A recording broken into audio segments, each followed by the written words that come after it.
Hi, I'm Jenny. In this video, I will be explaining how to cast a circle around you for works of magic, as in witchcraft. First of all, I will say that I do have another video on here about doing an individual sort of bubble of protection around yourself for the day-to-day. And some people may find that routine enough for whatever they're working on. Meditation, card readings, spells, magic, and that's totally up to you and your discretion. But I did want to teach a traditional circle casting as you would see in witchcraft and paganism. I think it has value, and I think it's important to use. So the reason why you cast a circle of protection around you is when you do high vibration things like pray, meditate, do a spell, celebrate a holiday, you definitely attract high vibration beings, but you also attract low vibration beings. It's not always true that like attracts like, right? Sometimes when we are really radiating something may come into this space uninvited. It could also happen, especially if you're doing things outside or not in your home and your home is not properly cleansed and protected. It's really important to always have this circle.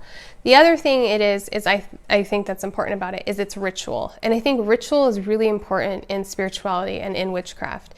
It sets a tone. Like you casting a circle is shifting you from the everyday, mundane, whatever world to the world of magic and spirituality. And so that alone is really an important step. So when casting a circle, the first thing you need is a compass, and most smartphones have them. And you want to see where where north, east, south, and west are. And there are two schools of thought. One school of thought is that you begin your circle at north, you cast your circle, you come back to north for a full circle. The other idea is that you cast it starting in east, and you cast your circle and go that way. There are conflicting information on these. I've done it both ways. I prefer east, and that's just a preference. So I recommend you doing it both ways and seeing which one feels better to you. Now, for the element, I'm going to take each element just for a moment for you. So for the element of north, that is the element of earth, right? And so a lot of times we like to have something that represents that element that we have physically to put down in our circle. So you don't need to do that. So you can just cast the circle without any props, right? But I think it adds to ritual. It adds to the sacredness. It shows God or whoever you're praying to that you care, that you're taking the time, right? You're putting in every little step we take in our spiritual endeavors.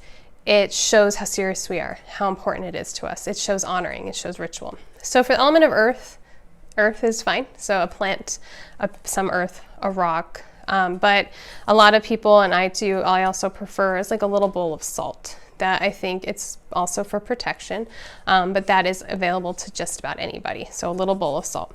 For the element, or for east, that is the element of air. Now some people will say water, but I say air. And so for that, you can have your incense in that area, a feather. You could have some leaves because they fall down, right? You can have really anything that you associate with air. Those are the two I mainly use because usually you want an incense, also known as a censer anyway, to help with the ritual experience. But if you don't like that, you can also do a diffuser. So that would be good for east or for air. South is fire, and so that is pretty easy. Usually it's a candle, because most of the time that sets the atmosphere again for ritual. But if you can't have a candle lit or for whatever reason in your area, it can be an unlit candle. That's okay too.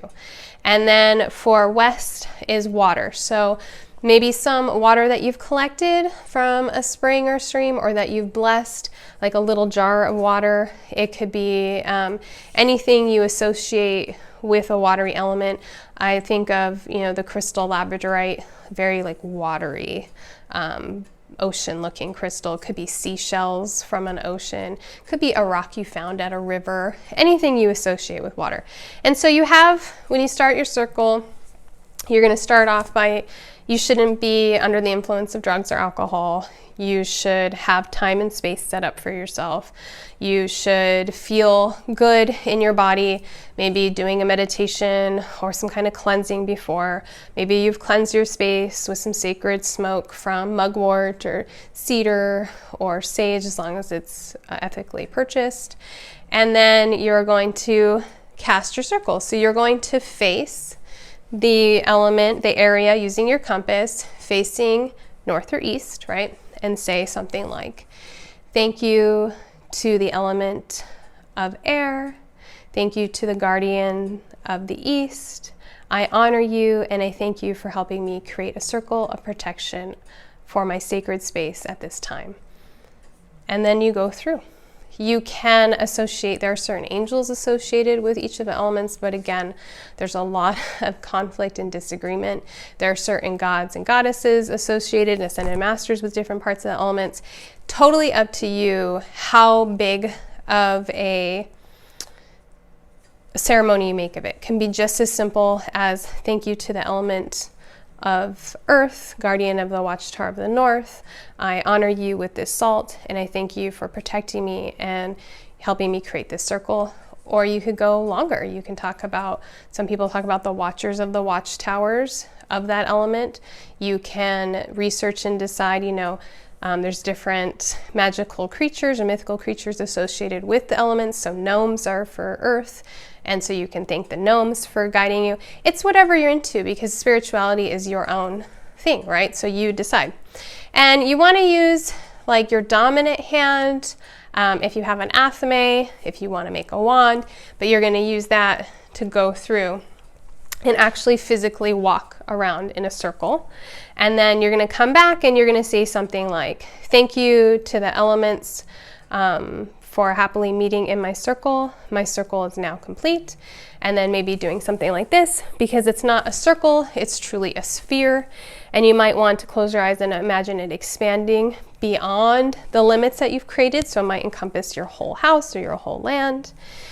And then you're going to close your eyes and really see that circle in whatever, more of a sphere, whatever color you see it in. And then I usually like to chant earth, air, fire, water, earth, air, fire, water, earth, air, fire, water. And then sometimes kind of do like a, I would say, hip circle from belly dance, and really like imagine this cyclone, this sphere of energy, of protection, of really going around me, right? And I will say a couple of things about a circle. When you are done, you want to go through and thank all the elements again. And you want to say something to the effect of, my circle is open but never broken. And so it is, and blessed be, something to mark the end of it. And animals and children can run through the circle.